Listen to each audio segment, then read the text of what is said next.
있네요. 참 시간이 은혜가 충만한 참 시간이었습니다. 여러분들 많은 분들이 참 말씀에 도전을 받으시고 감사가 넘치시고 오늘도 하나님께서 갑절의 영감을 허락하실 것을 믿습니다. 오늘 주시는 말씀 고린도전서 4장 1절에서 7절 말씀까지 제가 봉독해 드리겠습니다. 사람이 마땅히 우리를 그리스도의 일꾼이요 하나님의 비밀을 맡은 자로 여길지어다. 그리고 맡은 자들에게 구할 것은 충성이니라.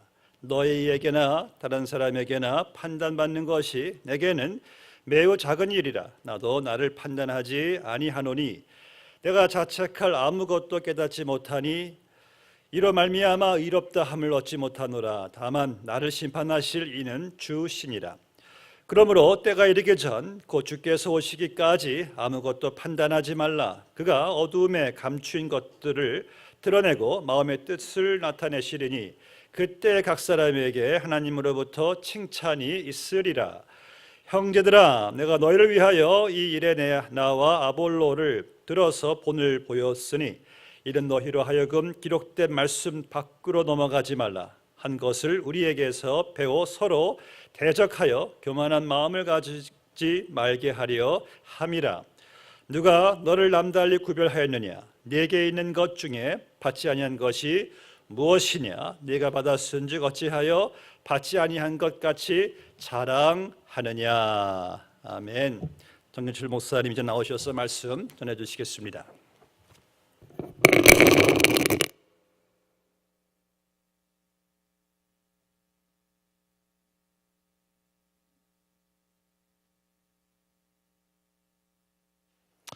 할렐루야. 네. 반갑습니다. 오늘 이 자리에 오신 모든 분들을 주의 이름으로 축복합니다. 네. 오늘 토요일 저녁이라 여러분 내일 또 주일인데 제가 목회하는 교회는 토요일 날 결혼식장에서 이렇게 만나면 주일 날 안 보이는 사람이 많아요. 교인들 봤으니까 주일 지난 줄 알고 그래서 제가 꼭 결혼식장에서 주일할 때 말합니다. 오늘 주일이 아닙니다. 그래서 여러분 혹시 주일이 내일인데 오늘 오시고 또 내일을 또 주일은 그러니까 교회는 일주일에 한 번 오는 거다 이런 생각하시는 분이 있더라고요. 그러지 않기를 바라시고요. 오늘 옆에 계신 분하고 인사하실 때 저희 형님이 뉴저지에서 목회하시는데 북한 선교를 하십니다. 그래서 16년째 북한에 들어가시고 작년하고 올해만 못 들어가시고 중국에서 돈만 전달하시고 북한에 들어가기 전에 저에게 오셔서 부흥회하시고 나진에 있는 병원과 빵 공장에 저희 교회에서 헌금을 해서 저희가 섬기고 있습니다.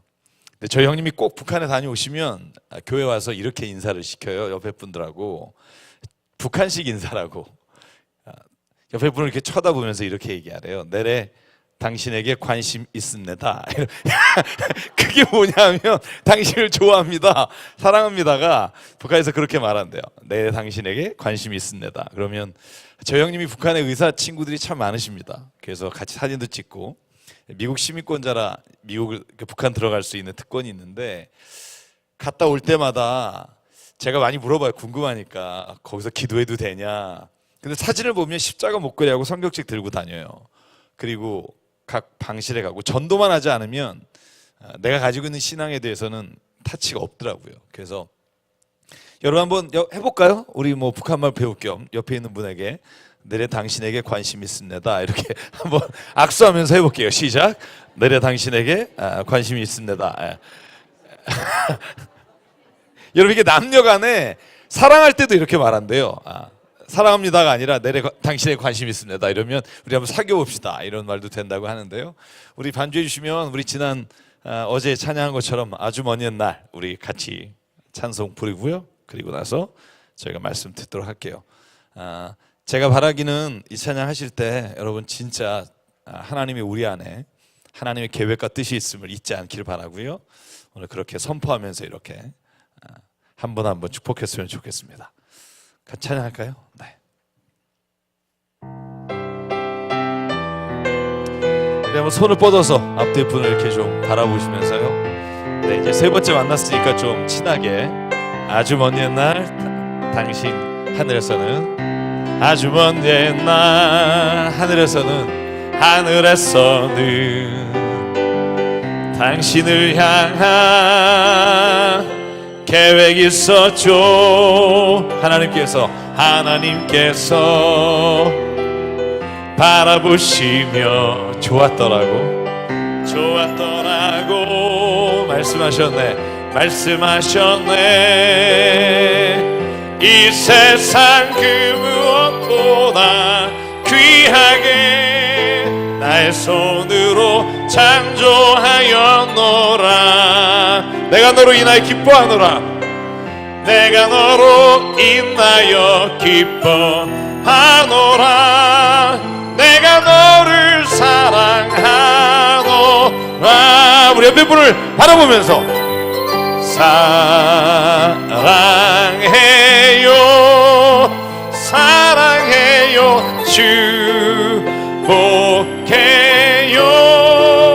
축복해요 당신의 마음에 우리의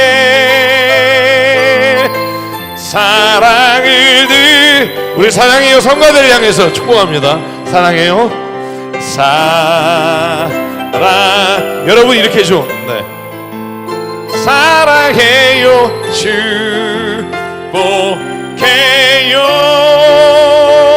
당신의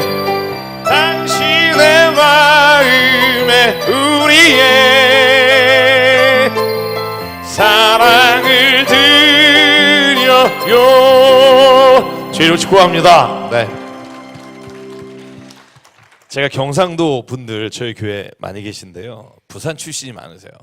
남자분들의 특징이 뭐냐면 서로가 이렇게 좀 고백하라고 부부끼리 그러면 가만히 계세요. 그러면 좀 하시라고 그러면 뭐 꼭 목사님 말해야 합니까? 그러면 옆에 있는 부인이 그래요. 말해야 한다.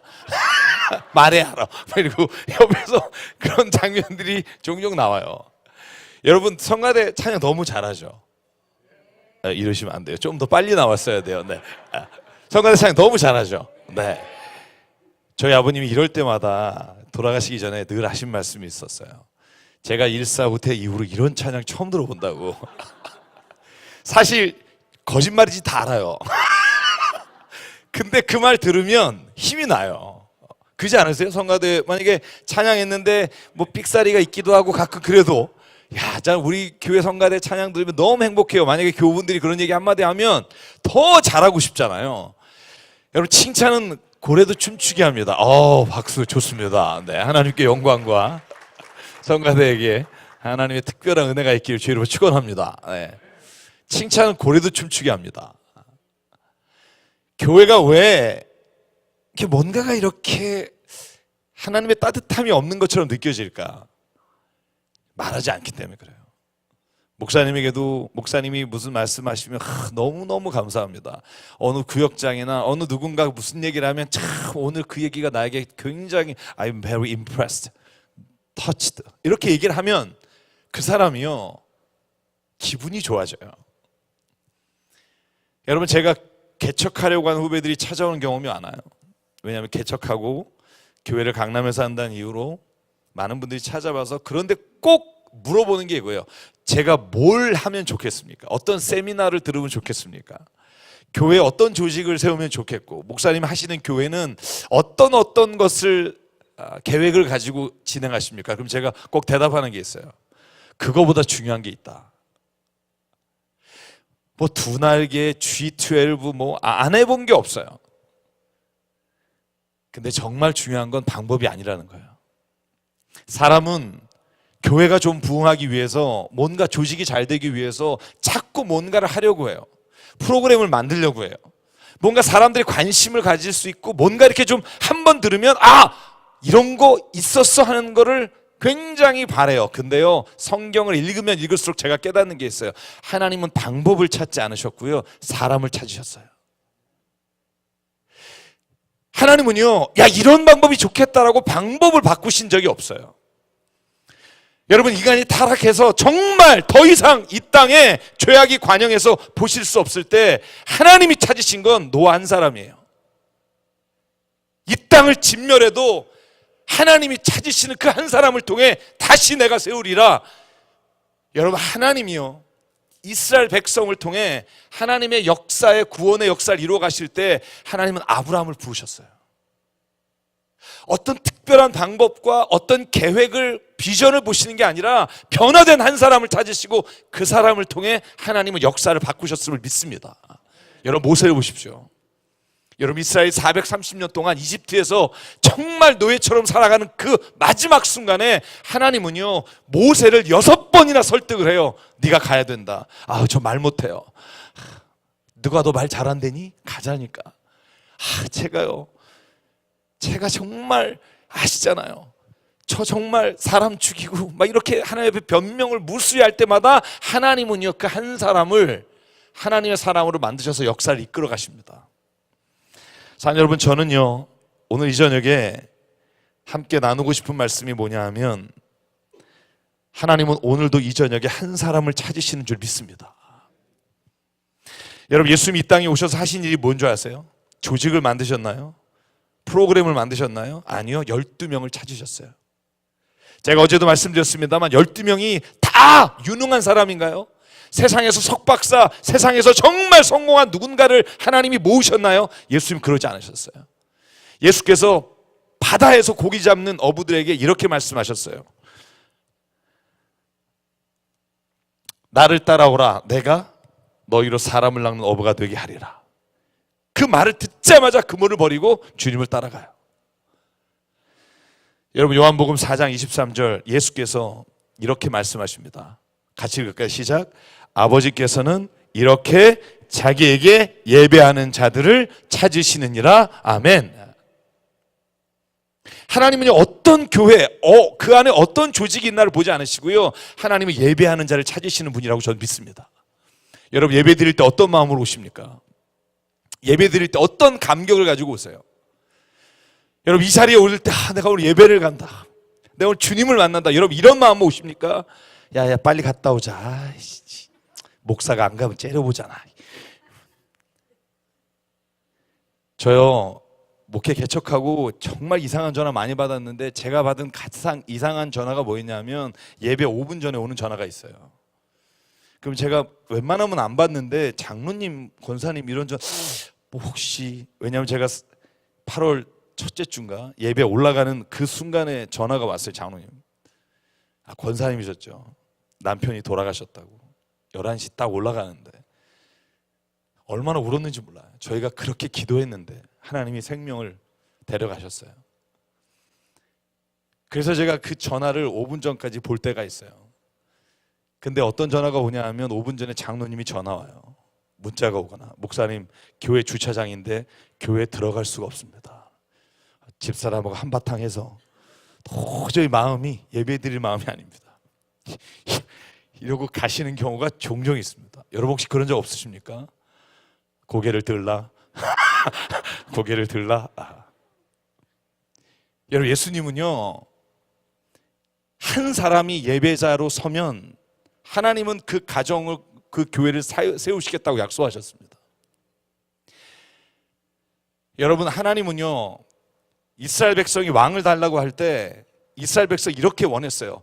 주변에 있는 모든 나라는 왕이 있어서 조직이 있고 군대가 있고, 우리는 군대도 없고 조직도 없고, 그러니까 계속 짓밟힙니다. 블레셋이 쳐들어오고, 우리가 왕이 필요합니다. 그때 이스라엘 백성이 하나님을 향해서 왕을 주십시오라고 말할 때 하나님이 답한 게 뭔지 아십니까? 그래, 너네들 조직이 없어서 여러 나라들에게 시달리는 거 내가 안다, 이렇게 말씀하시지 않았어요. 하나님이 이렇게 말합니다. 여호와께서 말씀하시기를, 내게 한 말을 다 들으라. 이는 그들이 너를 버림이 아니요 나를 버려 자기들의 왕이 되지 못하게 함이니라. 너희가 조직이 없거나 왕이 없거나 군대가 없어서가 아니라, 살아계신 하나님이 너의 삶의 주인이 되지 않으시기 때문에 너희가 무너지는 거라고 대답하십니다. 저는 이 대답이 오늘 우리에게 향하신 하나님의 대답인 줄 믿습니다. 하나님이 우리의 삶의 주인이 되시면은요, 저는요, 결코 우리의 가정과 우리의 삶이 무너지지 않는다고 믿습니다. 왜 우리의 가정과 우리의 삶이 무너질까요?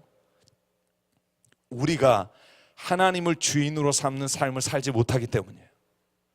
여러분, 소돔과 고모라가 멸망당할 때 아브라함이 하나님께 찾아와서 이렇게 기도하죠. 하나님, 소돔과 고모라를 살려주십시오. 여러분, 그때 하나님의 대답이 뭔지 아세요? 아브라함이 하나님께 이렇게 말해요. 의인 50명이 있으면 살려주시겠습니까? 하나님이 대답하십니다. 그 성 안에 의인 50명이 있으면 내가 살려주겠다. 하나님은요, 어떤 곳에서 어떤 일을 하든지 하나님의 관심은 사람이에요. 아무리 큰 조직도 의인 10명만 있으면 그 나라도 구하시겠다는 게 하나님의 약속인 줄 믿습니다.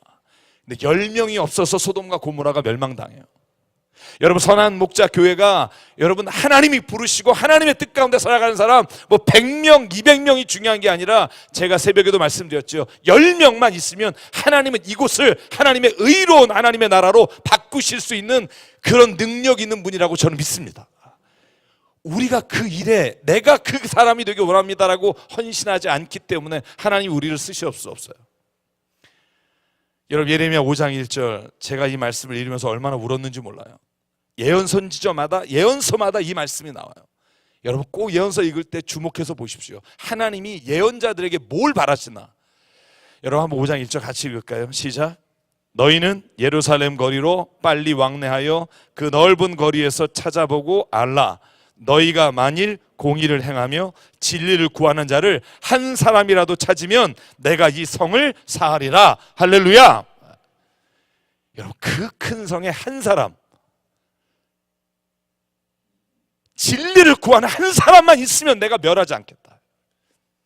여러분, 예레미야만 그래요? 아니요, 에스겔서에도 똑같은 말씀을 해요.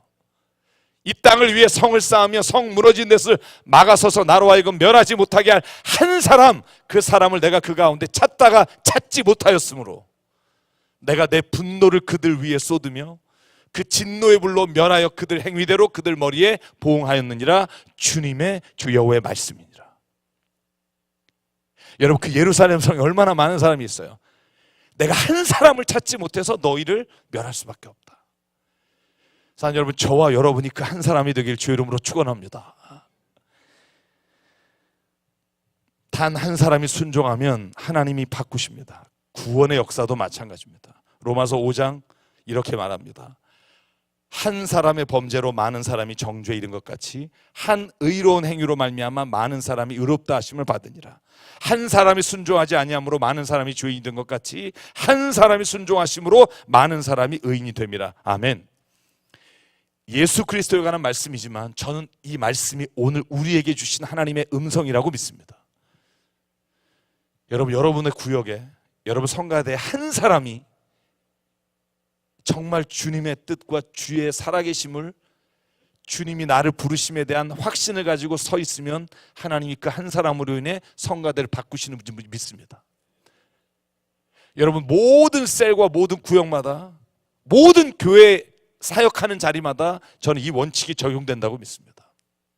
오늘 저희가 이거 본문에 보면요, 그러면 하나님이 어떤 사람을 찾으시는가? 오늘 고린도서 4장 1절과 2절입니다. 하나님은 마땅히 우리를 그리스도의 일꾼이 하나님의 비밀을 맡은 자로 찾으시는데, 그리고 맡은 자들에게 구할 것은 뭐라고요?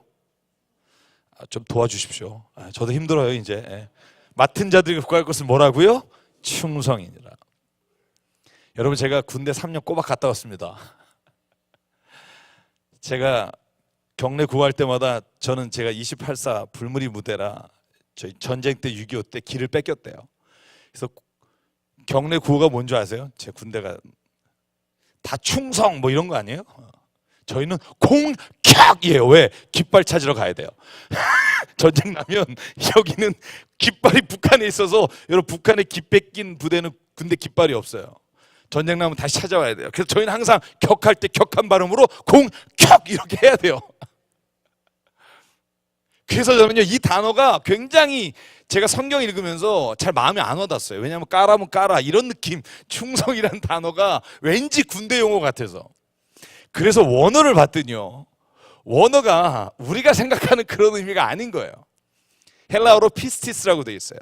여러분, 요한복음 14장 제가 세 번역을 했거든요. Now it is required that those who have been given a trust must prove faithful. 제가 번역하면 이렇게 번역할 것 같아요. 이제 그 관리인, 하나님을 맡은 자에게 하나님이 뭘 원하시냐면 신실함이라는 거예요. faithful. 그리고 좀 더 이걸 의역하면 내가 너에게 맡길 때 내가 원하는 게 뭐냐면 너의 신실함으로 너의 믿음을 증명해 달라는 거예요. 여러분 여기 요한복음 14장 1절에요. 너희는 마음에 근심하지 말고 하나님을 믿으니 나를 믿으라 할 때 이 믿으라가 충성이란 단어예요. 똑같은 피스티스예요. 신실함, 믿음이라는 거예요. 하나님이 우리의 믿음을 보신다는 거예요. 그 믿음이 어떤 거냐 하면 처음에 뜨겁다가 금방 식는 게 아니라 하나님 앞에서 faithful, 신실함으로 가는 믿음이 있는 자를 찾으신다는 거예요. 여러분 이 단어가 얼마나 많이 나오냐면 디모데전서 3장에 보면 절제하며 모든 일에 충성하라, 여기도 피스티스라는 단어가 쓰고요. 여러분 성령의 9가지 열매 중에 충성과 온유와 절제, 이 충성도 피스티스예요. 신실함이에요. 신실함. 여러분 이 말을 저는 야고보서 2장 18절과 26절에 있는 말씀과 동일한 말씀이라고 저는 생각해요. 그게 뭐냐면 이렇게 되어 있습니다. 같이 한번 18절하고 26절 읽을까요? 시작. 어떤 사람은 말하기를 너는 믿음이 있고 나는 행함이 있으니 행함이 없는 내 믿음을 내게 보이라. 나는 행함으로 내 믿음을 내게 보이리라 하리라. 영혼 없는 몸이 죽은 것 같이 행함이 없는 믿음은 죽은 것이니라. 아멘. 그러니까 충성이다라고 하는 그 단어의 의미는 이런 거예요. 너의 그 믿음을 신실함으로 증명해 다오. 사랑 여러분, 오늘 선한목자교회 오늘 이 자리에 함께 하신 여러분에게 하나님이 요청하시는 믿음이 이것이라고 믿습니다. 너의 믿음, 네가 갖고 있는 믿음을 삶으로 증명해 다오. 여러분 우리가 그렇게 하실 수 있겠습니까? 저는 이 충성된 사람, 그럼 신실한 사람 어떤 사람일까? 저는 오늘 성경에 보면 이렇게 생각합니다. 자기를 약하다고 부족하다고 고백하는 사람이에요. 따라해 볼까요? 자신을 부족하다고 고백하는 사람. 하나님이 찾으시는 사람은요,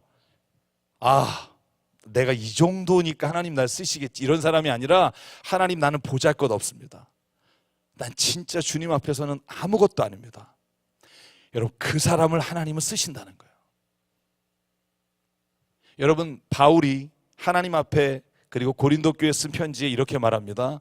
나는 오히려 약합니다. 그런데 그 약함을 통해 내가 기뻐하는 것은 내가 약함을 통해 그리스도의 능력이 내게 머물기 때문입니다. 여러분 저는 제가 20대 후반하고 30대요 참 잘 나갔었어요. 죄송해요. 뭐 증명할 길이 없으니까. 그때 그런 생각했어요. 하나님 저를 좀 이때 쓰면 기가 막히게 내가 진짜 한국을 변화시키는 막 그런 목회자가 되겠습니다. 그랬더니 안 쓰시더라고요. 진짜 그때 나락으로 떨어지게 하시더라고요. 35살에 유학 오면서 제가 사실은 신학을 포기하고 목회를 포기하고 왔어요. 저희 형님도 저희 아버님은 방공 이렇게 문신 새겼는데 저희 형님은 대학교 때 신학회장 하시면서 머리 빡빡 깎고 데모하시면서 유치장 몇 번 들어갔다 오시고 아버지하고 서로 싸우시고 적대 관계가 돼서 형님은 미국으로 아버지와 연을 끊고 오셨어요. 형님은 북침이라고 얘기하고 아버지는 야 내가 거기 앉아있다 내려왔다 남침이다 막 이러면서 저는 중간에서 어쩔 줄 몰라하고 여러분 그렇게 이런 가정이 좀 힘든 상황이 있을 때 저희 형님은 철학을 전공으로 바꾸고 저도 여러 가지 상황 가운데 그냥 다시 신학을 포기하는 과정 가운데 있을 때 제가 미국에 와서는 이제 목회를 안 하려고 할 때 그때 하나님이요 그때 부르시더라고요. 이제는 내가 더 이상 하나님 못하겠습니다 라고 하는 그 순간에 하나님이 어떤 누군가를 통해서 저를 청년부 담당하는 목사로 부르시고 그 가운데 다시 하나님 붙잡고 제가 미국에서 한국으로 돌아가면서 다시 개척하는 그나마의 힘을 하나님께서 주셨던 게 저는 내가 부족하고 나는 더 이상 아무것도 못할 것 같습니다라고 고백하는 순간에 하나님이 쓰신다는 거예요. 여러분 저는요 교회는요 서로 낮은 것을 자랑해야 되는 곳이라고 믿습니다. 여러분 구역 모임과 세일 모임과 교회 와서 왜 저희 교회가 제가 목회하는 교회가 이렇게 세일 모임에 사람이 안 가나 했더니 와서 하는 얘기가 이거예요. 야, 요번에 강남에 땅이 이렇게 올랐대. 야, 너네 아파트 얼마나 올랐니? 우리는 이렇게 올랐어. 야, 어떻게 하니? 대치동에 학원비가 올랐대. 뭐, 교회 와서요, 세상 얘기, 세상에서 성공한 얘기, 땅 샀다가 오른 얘기, 여러분 이런 얘기를 들으러 오는 게 아니거든요. 여기 올 때는요, 적어도 내 생명이 어떻게 하나님 앞에서 다시 살아날 수 있는가, 어떻게 죄인이 의롭게 되는가, 내가 어떻게 다시 하나님 앞에서 회복할 수 있는가, 그 얘기를 들으러 오는 거거든요. 여러분, 여기에서 우리가 나눈 이야기들이 살아계신 하나님이 나에게 어떻게 증거가 됐는지, 미련하고 약한 나를 통해 하나님이 어떻게 일하셨는지, 여러분 이 이야기가 교회 안에서 내 고백이 될 때 교회가 하나님의 역사의 장소가 되는 줄 믿습니다. 여러분, 약함을 자랑할 때, 여러분 바울의 이 고백, 제가 이 얘기 먼저 할게요. 제가 홍익병원이라는 곳에서 설교를 해요. 15년째. 여러분 혹시 목동에 가면 홍익병원이라는 게 있어요. 한 30여 년 된 병원이에요. 제가 병원에 월요일 날 아침이면 설교해요. 로비에서 설교해요. 모든 사람들이 대기표 끊고 뭐 하나 구경해요. 정말 웃긴 일이 많아요. 옆에 ATM 기계가 있어요. 제가 설교하고 있으면 옆에서 돈을 빼요. 돈을 막 빼고 있으면 제 설교하고 섞여요. 막. 그래서 제가 이사장님한테 그랬어요. 원장님한테, 원장님 이 병원에 의사하고 간호사하고 직원만 700명인데 식당도 있는데 식당에서 예배드리면 어떻겠냐고. 그랬더니 이사장님의 말씀이 뭐냐면, 나는 여기서 예배드리고 싶다고. 우리가 예수 믿는 병원이니까. 근데 때로는요, 제가 예배드리다 보면 막 프론트에 항의해요. 뭐 예배드리면 뭐해? 교회면 뭐해? 막 이러면서 막 불만을 토로해요. 그럼 제가 미안해서 그래요. 자꾸 이런 얘기가 생기면 은혜가 안 되니까 그때마다 이사님이 하신 말씀이 뭐냐면, 잘못했으면 욕 먹어야지. 그래도 난 예배는 로비에서 드린다고. 신관 로비에 모든 사람이 쳐다보는데 예배를 드려요. 그리고 예배를 드리고요. 그리고 제가 병실을 올라가서 원하는 병실에 가서 기도해요. 제가 정말 기억에 남는 여러 가지 일들이 있지만 그 중에 몇 가지가, 4살짜리 아이가 뇌암으로 죽는데 마지막 기도를 제가 한 적이 있어요. 병실에 들어가니까 침실에 엄마 아빠가 아이를 안고 있고요. 애는 마지막 숨이 넘어가고요. 근데 간호사가 저를 그렇게 넣으면서 하는 말이, 전도하세요 이러는 거예요. 무슨 수로 전도를 해요? 만약에 의사 선생님이나 간호사 선생님이 저에게 기도하면 날 수 있어요, 이러면 제가 전도를 할 마음이 생기겠는데, 오늘을 못 넘겨요. 목사님 빨리 전도하세요. 오늘을 못 넘기는데 전도하는 게, 여러분 마음은 쉬운데 들어가서 할 말이 없어요. 왜냐하면 들어가서 뭐라 그래요? 기도하면 따님이 나실 거라고 말을 해야겠어요? 기도해도 어차피 죽지만 예수님 믿으십시오 이렇게 말을 하겠어요? 막 머리에 수만 가지 얘기가 막 떠오를 때, 그때 간호사 한 분이 시편을 읽어요. 여호와께서는 너를 사랑하시며 너를 지켜주시길 원하시며, 담대함으로 읽어요. 그때 제가 은혜를 받았어요. 그리고 제가 한 가지 깨달은 게 있어요. 어느 권사님은요, 정말 신실하신 권사님이, 제가 몇 달 동안 가서 병실에서 기도하는데 병이 낫질 않아요. 계속 몸은 말라가고 30kg가 된 거예요. 그 남편은 교회는 안 다녀요. 항상 앉아있다가 내가 들어서 기도하면 잠깐 나갔다 들어오세요. 근데 마지막 그분이 돌아가시기 전에요, 그 권사님이 자기가 떠날 걸 아시고 그 남편을 손을 붙잡더니, 오늘은 나가지 말라고. 같이 기도를 하는데요, 그날 전 마지막인지 몰랐죠.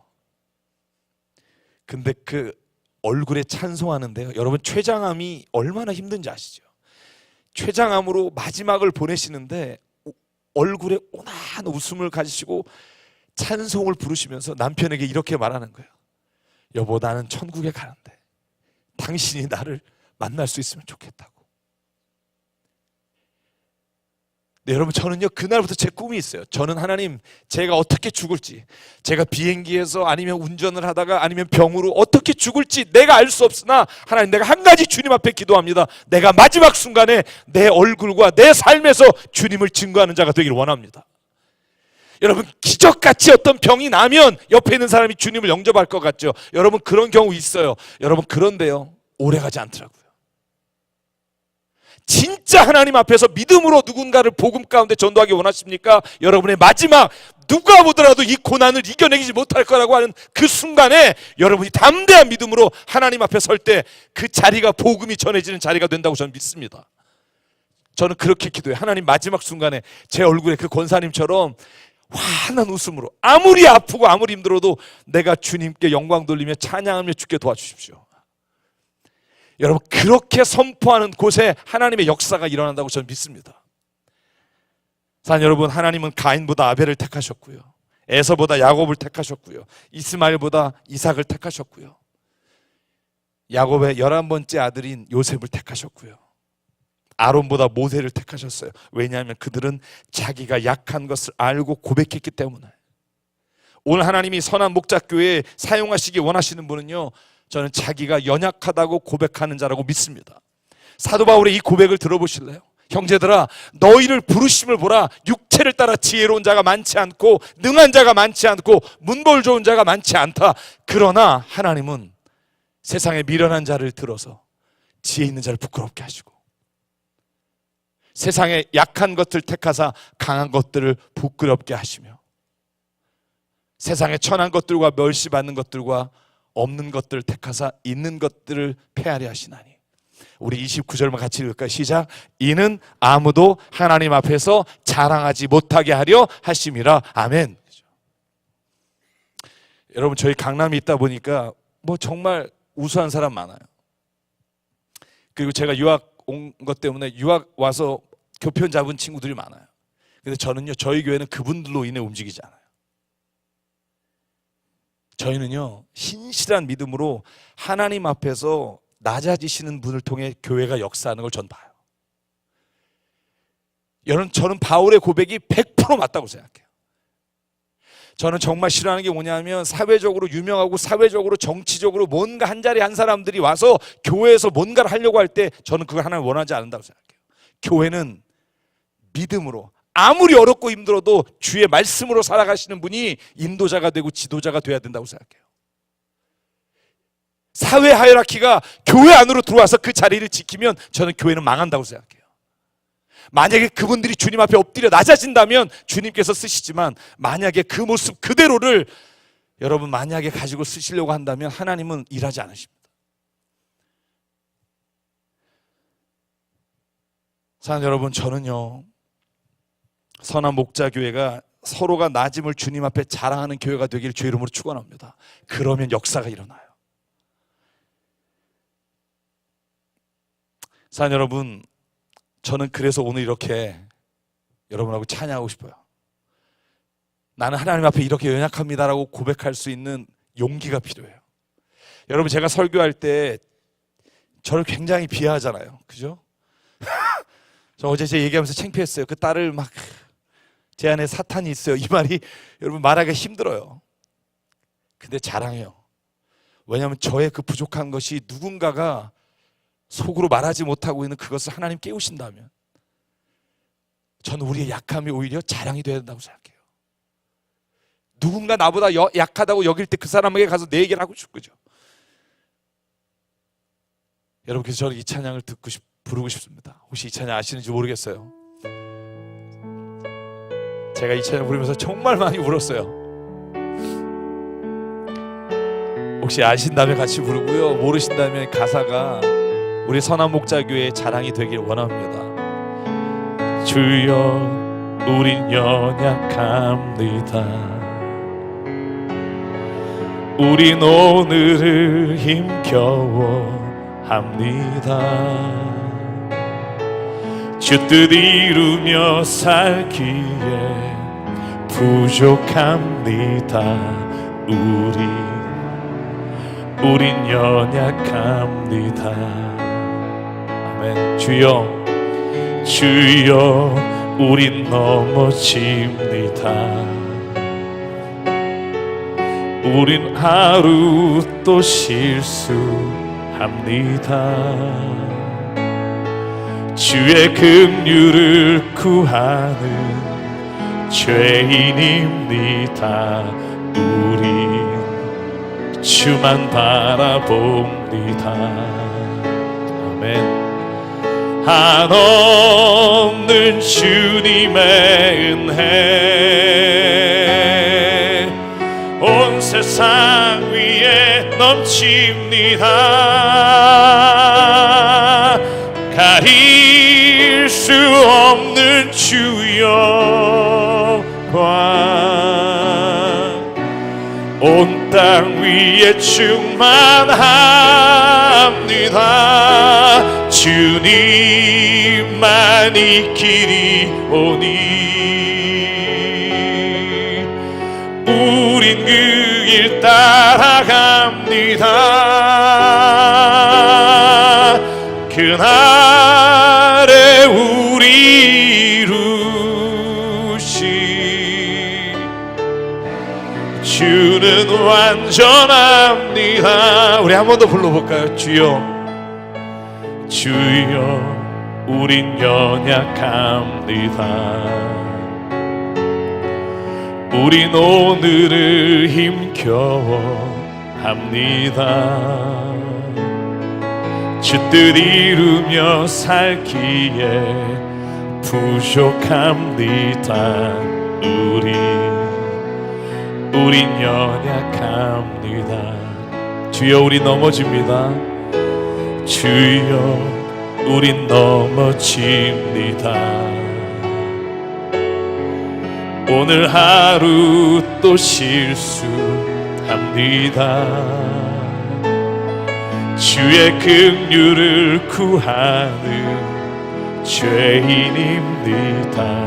우리 주만 바라봅니다. 한없는 주님의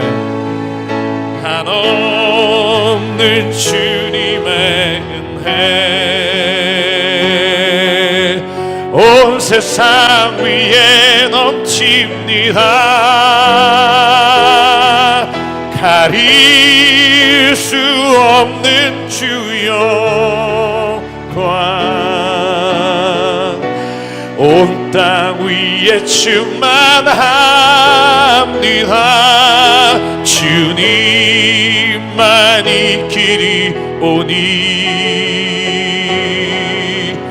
우린 그 길 따라갑니다.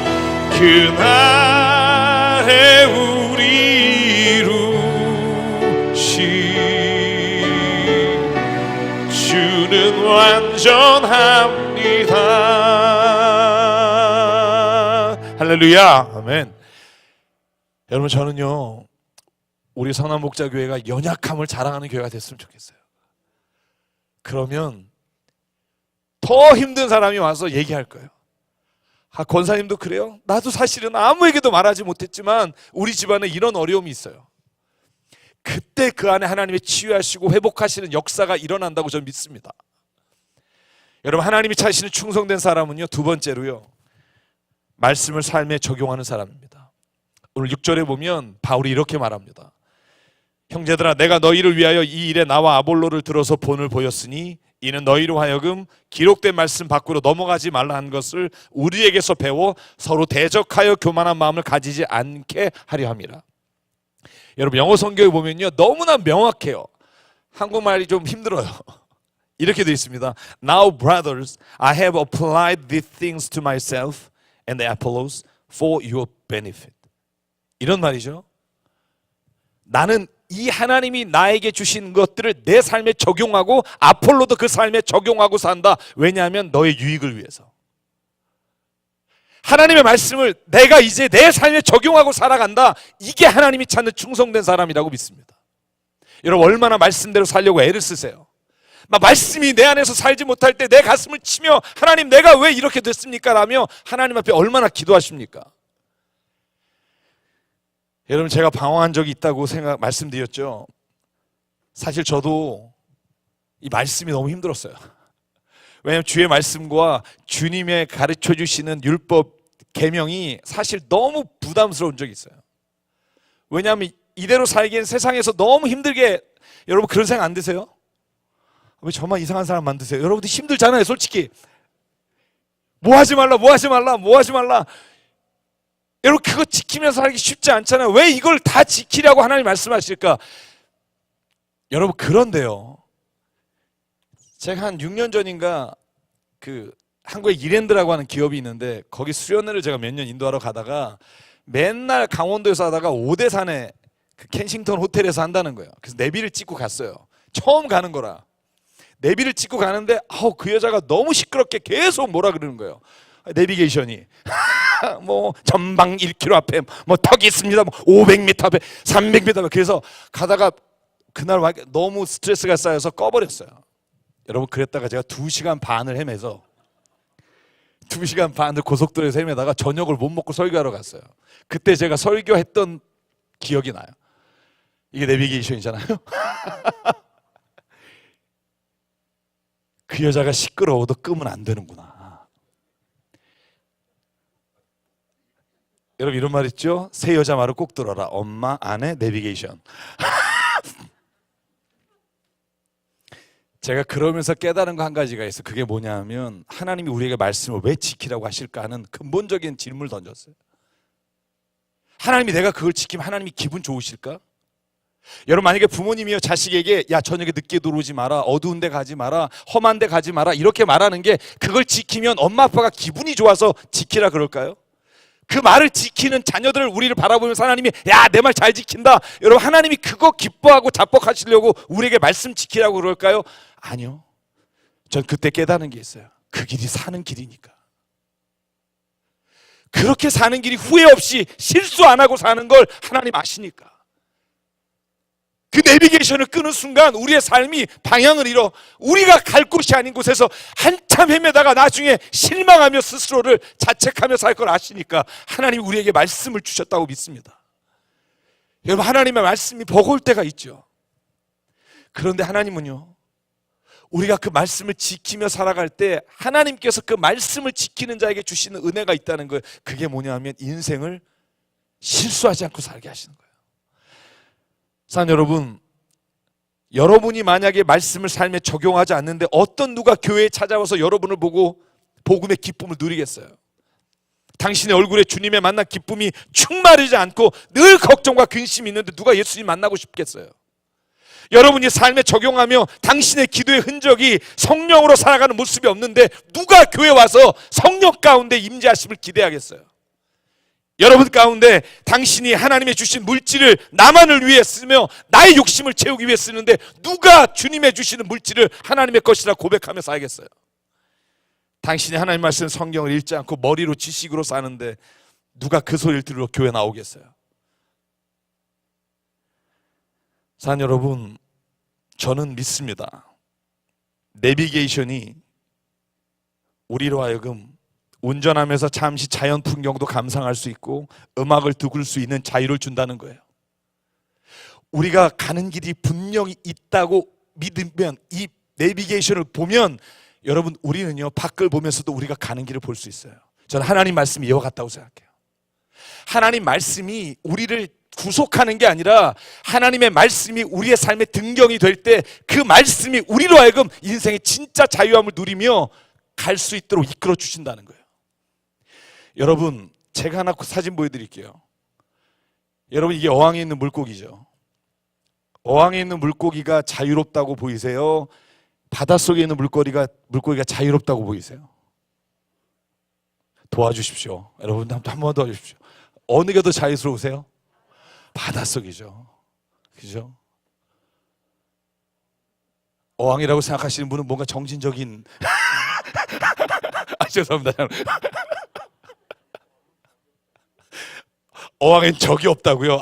예. 그럼 참 새로운 걸 알게 해줘서. 근데 제가 여러분에게 또 한번 질문할게요. 그런데 만약에 이 바닷속에 있는 물고기하고 이 바다라고 하는 틀을 벗어나서 육지로 그 영역을 넓힌 물고기 중에 어떤 게 더 자유로워 보이십니까? 저는요, 물을 떠난 고기는 자유롭다고 말하지 않고 죽는다고 말해요. 왜 하나님의 말씀이 우리의 삶에서 우리를 인도하시는 하나님이 우리에게 말씀을 주신 이유가 어디에 있을까? 저는 이렇게 믿어요. 우리 인간에겐 자유의 한계가 있어요. 마치 물고기가 물을 떠나서는 자유란 단어를 쓸 수 없듯이 하나님의 말씀을 떠난 존재는요, 자유가 아니라 죄의 길과 죽음의 길로 가는 거예요. 그래서 하나님이 우리에게 끊임없이 외치시며 예언자를 통해 하나님의 말씀을 통해 우리에게 말씀하시는 게 내 말 따라 살으라는 거예요. 저는 그걸 깨닫고 나니까 하나님의 말씀이 얼마나 단지, 정말 제가 꿀송이보다 더 답니다, 이 말을 저는 체험하고 삽니다. 성경을 읽을 때마다, 여러분 저희 교회에서 지금 수요 성경 공부 때 뭐 하고 있는 줄 아세요? 레위기예요. 레위기 1장부터 27장 한 장씩 제가 40주를 하겠다고 선포했어요. 그랬더니 교인들이 얼굴이 어두워요. 아니 뭘 불살르는 걸 그렇게 오랫동안 해요? 고기 태우는 거 뭐 이렇게 번제 무슨 이런 걸. 근데요, 제가 지금 같이 하면서 교인들하고 얼마나 기쁜지, 이 말씀 하나하나가 레위기서의 하나님 앞에 성소에 우리 인간의 죄가 어떻게 하나님의 성소를 더럽히게 되는지를 하나님과의 관계 안에서 발견하니까 얼마나 행복한지 몰라요. 사랑하는 여러분, 주의 말씀이 힘들고 나를 옥죄는 것 같고 나의 자유를 방해하는 것 같고 내 삶에 있어서 뭔가 제한하는 것 같다고 여겨질 때가 있으십니까? 여러분, 그때 기억하십시오. 그것이 생명의 길이라 주님이 우리를 그곳으로 이끄시는 거예요. 그래서 저는요, 요한복음 8장 32절이 이제 이해가 가요. 같이 한번 읽을까요? 시작. 진리를 알지니 진리가 너희를 자유롭게 하리라. 아멘. 진리를 알면 불편한 게 아니라, 진리를 정말 믿는 사람은 진짜 삶의 자유함이 있어요. 제가 아까 내비게이션 말씀드렸듯이 이제 갈 길이 정해져 있고 어떻게 가는지를 내가 알면 내가 잠시 다른 것을 할지 모르지만 내 인생은 자유로워요. 그게 진리가 주는 자유함이에요. 진리를 모를 때는요, 불안해요. 내가 소유하고 내가 이렇게 재밌게 즐기며 살면서도 불안해요. 왜? 이것이 어디로 가는지 아무도 모르니까. 사랑하는 여러분, 우리가 십자가의 진리, 복음의 진리를 아는 것만이 우리가 진정으로 방황하지 않고 주 안에서 주의 은혜의 길을 걸어가는 유일한 방법인 줄 믿습니다. 여러분, 오래전에 유명했던 책이 있어요. 이만재 씨가 쓴 교회 가기 싫은 77가지 이유. 읽으신 분 있죠? 책도 안 읽고 기도도 안 하는 것 같고 뭐 이렇게 바쁘세요? 그렇다고 성경도 그렇게 읽는 것 같지도 않고 뭐 참. 교회 가기 싫은 이유가 뭐라고 돼 있냐면 이렇게 돼 있어요. 이중인격자가 너무 많다. 교회 안에서는 엄청 뭔가를 발견한 것처럼 떠들다가 사회에 나가면 자기가 교회 다니다고 하는 것을 밝히지 않는 사람이 너무 많다. 이중인격자. 저는 그 책을 읽으면서 정말 많은 생각을 했어요. 제가 내일 말씀드리려고 했는데 제가 오늘 말하죠. 여러분, 교회가 왜 1부 예배, 2부 예배 있는 줄 아세요? 꼴 보기 싫은 사람이라 겹치지 않으려고 그래요. 그치, 걔 1부인데 2부고. 여러분, 선한목자교회 그런 분 없는 줄 믿습니다. 선한목자교회 성도 여러분, 여러분은 잘 모르시겠지만 우리 교회가 이렇게 예배드리며 하나님 은혜 가운데 있을 수 있는 건 보이지 않는 곳에 충성하는 몇 사람이 있기 때문입니다. 예배드리는 이곳에 전기가 나가거나 문제가 생기거나 예배 자리에 무엇인가가 있을 때 그 자리를 지키는 그 한 사람으로 인해 교회가 지켜지는 겁니다. 그러므로 저는 오늘 이 시간 마지막으로 충성된 사람은 어떤 사람일까? 성경 이렇게 말합니다. 한 마음으로 가는 사람이에요. 여러분, 요한계시록에 보면 이런 말씀이 나와요. 라오디게아 교회를 향해서 예수께서 이렇게 말합니다. 내 행위를 아노니 내가 차지도 않고 뜨겁지도 않는다. 내가 차든지 뜨겁든지 좀 해라. 너가 미지근하고 뜨겁지도 아니하여 너를 토해버릴 것 같다. 여러분, 이 말이요, 믿는 자에게 하신 말씀이에요. 안 믿는 사람에게 하는 말이 아니라 교회 나와서 지금 예배드리고 그 라오디게아 교회에서 예수님을 믿는다고 모여있는 사람에게 예수께서 선포하시는 말씀이에요. 정말 역겹다. 죄송해요, 제가 이렇게 격한 표현을 해야 여러분은 좀 뜨끔하니까. 역겹다. 차라리 그냥 안 믿는다 그러든지 믿는다 그러든지 해다오. 여러분, 신실하다는 단어가 뭐냐 하면 faithful이라는 말은요, 처음부터 끝까지 일관된다는 뜻이에요. 여러분, 우리가 넘어질 때가 있어요. 실수할 때가 있어요. 그러나 그럼에도 불구하고 하나님이 내 삶의 진리이시고 등불이시며 나를 이끌어 가시는 분입니다. 여러분, 이렇게 믿음으로 고백하는 사람을 통해 하나님은 오늘 그 교회와 그 하나님의 나라를 이 땅에서 이루어 간다고 저는 믿습니다. 여러분, 결정하십시오. 뜨겁든지 차든지. 저는 이 부흥회가 저와 여러분이 결단하는 시간이 되길 주의 이름으로 축원합니다. 저희 아버님 얘기 잠깐 할게요. 저희 아버님은요, 제가 군복 4번 갈아입은 건 얘기 드렸고요. 그렇게 19살에 목사 되기로 서원하고 포로 수용소에서 기억하실지 모르겠습니다. 1953년 6월 18일에 이승만 대통령이 반공포로는 철조망을 뛰어넘어라. 총 쏘지 않겠다. 그래서 철조망 뛰어넘어서 혼자 호롤단신 가신 게 허리우드 앞에. 아버지 말로는요, 판자치고 혼자서 사시면서 신학을 공부하셨어요. 그렇게 아현동에 있는 성결대학을 졸업하시고 목회를 택한 곳이 어디냐 하면 부산에 있는 장육교회라는 곳에서, 김해에 있는 장육교회, 부산에 있는 수정동교회라는 데 개척하시고 있을 때 1963년인가요? 한강에 피난민들이 거적 피고 있는 걸 아버님이 보시고 교회에 사임하시고 그곳에 저희 모든, 저는 태어나지 않았고 누님들을 버리시고 외갓집에 맡기시고 아버님이 거기에서 꿀꿀이 죽을 드시면서 거기에서 목회를 하셨어요. 그러다가 혹시 기억나시는 분 있을지 모르겠습니다만 1965년에 한강 대홍수가 일어나서 모든 게 싹 쓸어갈 때 저희 아버님이 명수대 초등학교, 그때 국민학교에서 피난민들을 다 떠내려간 부분들을 모시고 목회를 하시다가 피어스 박사님이 선명회라는 월드비전에서 남태령이라는 곳에 교회를 세워주시는 그 그린벨트 지역에 40년 목회하다 돌아가셨어요. 저는 거기서 태어났습니다. 저희 동네는요, 지금은 거기 가보시면 남태령이 엄청 넓어요. 과천 넘어가는 길이. 옛날에는 10m도 안 됐어요. 저희가 학교, 사당국민학교를 걸어 내려가려고 하면 빨간 깃발 드신 분이 깃발을 들면 폭파한다고 학교를 못 가고 서 있었어요. 1시간을. 폭파할 때까지. 그리고 미국에서 구호품이 오면, 여러분 옷이 옵니다. 옷이 오면 동네 아이들 딱 20가구 져주고 교회 하나 줬어요. 동네 아이들 모두가 다 똑같은 옷을 입고 나와요. 읍스. 이걸 왜 입고 나왔어? 여러분, 그 아이들 40명이 줄 서서 사당국민학교로 가는 기분이요, 그렇게 유쾌하지 않았어요. 전 어렸을 때 가난이 지긋지긋하기 싫었고요. 그렇게 평생 한 교회에서 목회하시다가 돌아가셨어요. 근데 저희 아버님이 가훈이 있어요. 저는 그 가훈을 잊지 못합니다. 그게 뭐냐 하면, 이건 제가 아까 얘기하려다 못한 말이네요. 여러분, 회사에서 이런 분이 되지 마십시오. 내가 그리스도인인 것을 아무에게도 알리지 마라. 우리 한국에 이런 교인이 많아요. 여러분, 명랑 영화 보셨나요? 이순신? 네. 내 죽음을 척장에게 알리지 마라. 이것처럼 그리스도인이 밖에 나가서 어느 누구도 내가 그리스도인인 걸 알리지 않으려고 사는 분이 진짜 많아요. 저 청년들에게 할 때 늘 하는 말입니다만. 그래서 저희 아버님, 제가 말씀을 드리던 걸 계속할게요. 교회는 가난했지만 그때 세상은 교회를 존경했어요. 저는 그게 부러워요. 지금 교회는 부유하지만 세상은 교회를 존경하지 않아요. 그때는 목사 그러면 그래도 괜찮은 사람이었어요. 근데 지금은 이런 말을 선교에서 정말 많이 들어요. 그 사람 교회 다니지만 그래도 괜찮은 사람이야. 무슨 말인지 이해 못하셨어요? 아, 걔 교회 다녀. 아니야, 근데 걔는 이상한 애 아니야. 이런 거예요.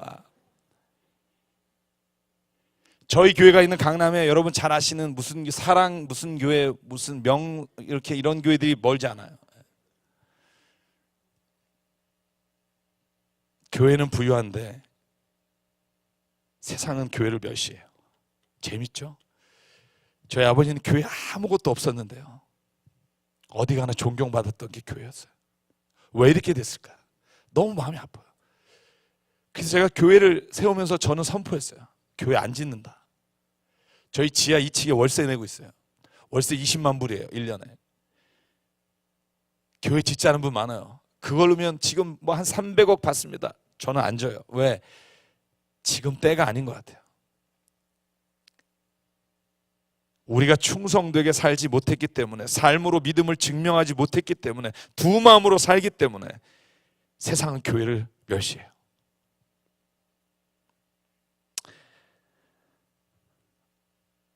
저는 그리스도인이 예수 믿고 복받아서 외형적으로 부자가 되고 모든 일이 잘 되고 자녀들도 기도대로 성공하고 세상에서 인정받고 명예를 받는 순간 한국이나 이민교회나 다 이제 그 안에 그리스도의 생명이 없어져요. 진짜 풍요롭고 부유해야 하는 것이 영적인 능력이며 도덕적인 깨끗함인데 우리는 풍요롭고 부유하다고 자랑하는 게 우리의 가진 것과 먹는 것과 우리의 사는 것이 돼버렸어요. 그러니까 힘이 없는 거예요. 그건 세상에도 똑같거든요. 세상에 어떤 사람이든 그걸 가지고 살거든요.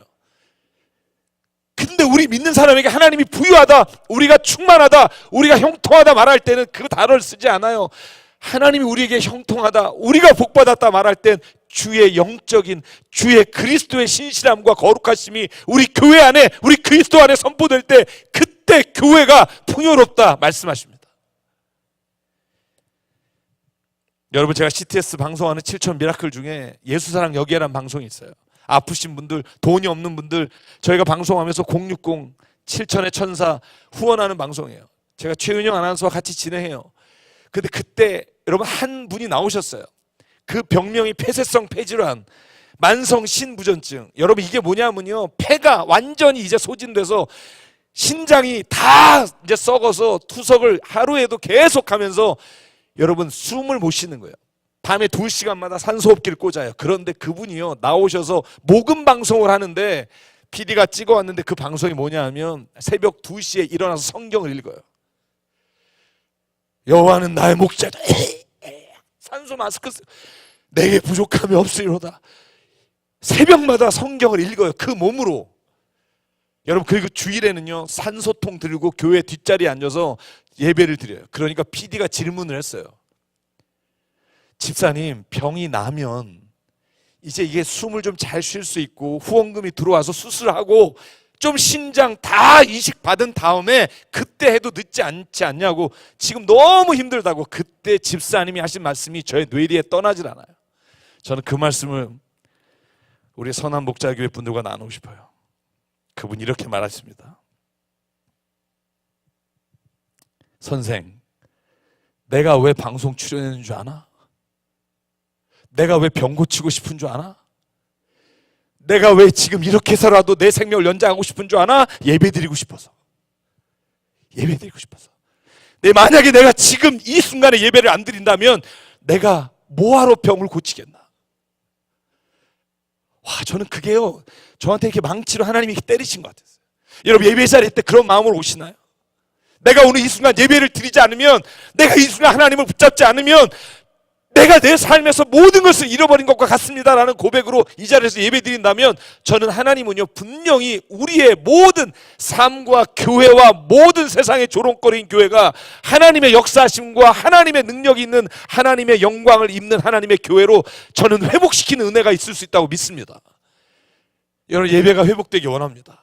예배 올 때 여기에 감격이 있길 원하고요. 예배 드릴 때마다, 찬양할 때마다 이 찬양이 나의 마지막 호흡이며 나의 마지막 주님께 드리는 영광의 찬송입니다. 여러분 이 심정으로 드리길 주의 이름으로 축원합니다. 저희 아버님 돌아가실 때 시신을 연대에 기증하셨어요. 그래서 1년 뒤에 다 해부한 다음에 또 오라는 거예요. 여러분 자식이요, 아버님이 1년 동안 그 시체를 해부하고 다시 화장하러 가는 그 연대 세브란스에 갈 때 그 기분이요 너무 힘들었어요. 그렇게 예배를 드리고 나오면서 아버지를 화장하고 오면서 엄마 너무 힘들다. 1년 뒤에 아버지를 또 생각해야 되니까. 여러분 근데 우리 어머님 어떠신 줄 아세요? 그날 바로 그러시는 거예요. 나도 시신 기증하러 올라가겠다는 거예요. 네가 사인해달라는 거예요. 그래서 엄마 이것만큼 내가 못한다. 나 이건 안 하고 싶다.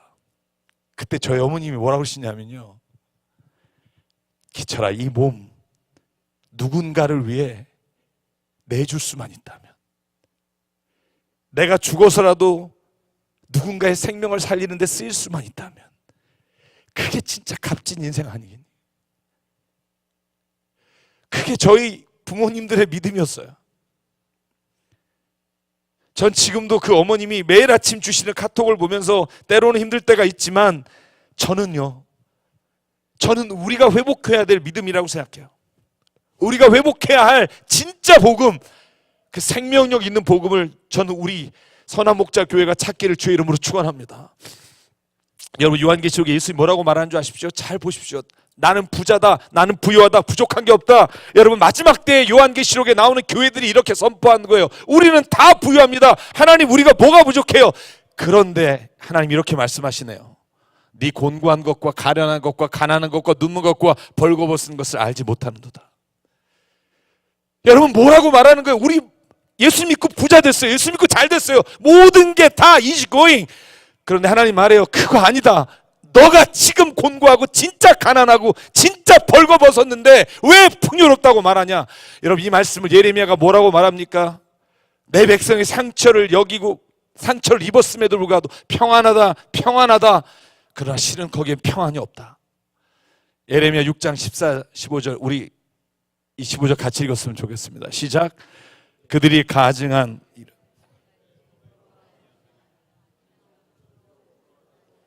얼굴도 붉어지 않았느니라. 그러므로 그들이 엎드려지는 자와 함께 엎드려질 것이다. 내가 그들을 벌하리니 그때 그들이 거꾸러지리라. 여호와의 말씀이니라. 아멘. 여러분 이 말씀이 뭐냐면요, 마지막 때에 모든 교인들이 우리는 하나님 은혜로 부유해요, 평안해요. 그런데 예수님이 말하는 거예요. 진짜? 내가 볼 때 너희 가난한데? 벗었는데? 한 평안한데? 왜 평안하다고 하니? 보시는 게 다른 거예요. 여러분 이민사회가요, 처음에 힘들었을 때는 교회가 부흥했어요. 내가 2003년, 2004년까지 보스턴에 있을 때 그때부터 교회가 힘들더라고요. 왜냐하면 더 이상 교회 나오지 않아도 펠로우십 할 수 있는 곳도 많아지고요.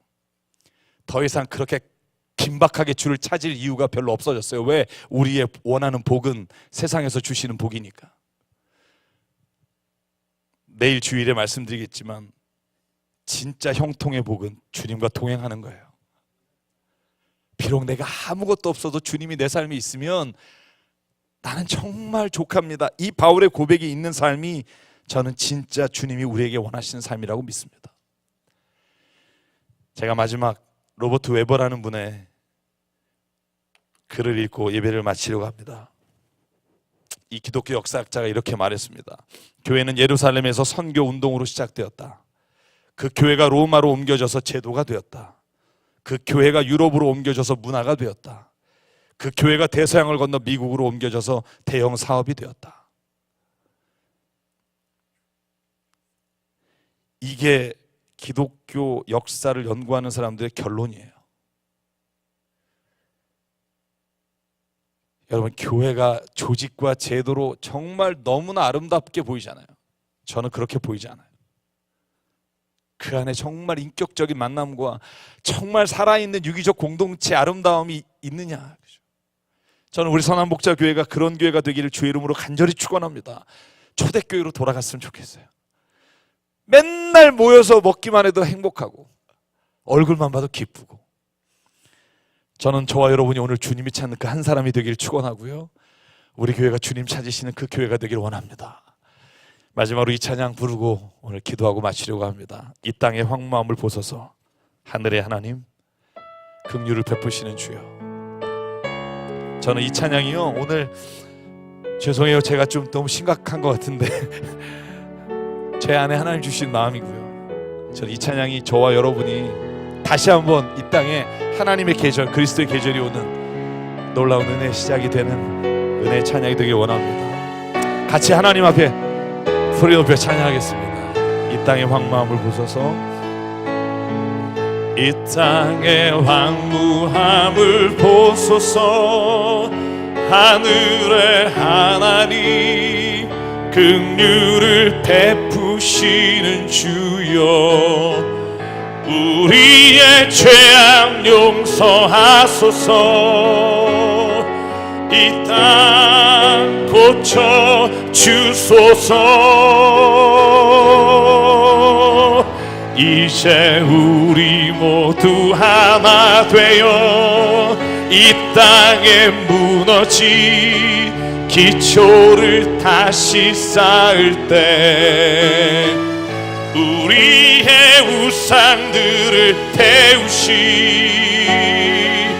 성령의 불 임하소서. 부흥의 불길 타오르게 하소서. 진리의 말씀 이 땅 새롭게 하소서. 은혜의 강물 흐르게 하소서. 성령의 바람 이제 불어와. 오 주의 영광 가득한 새날 주소서. 오 주님 나라 이 땅에 임하소서.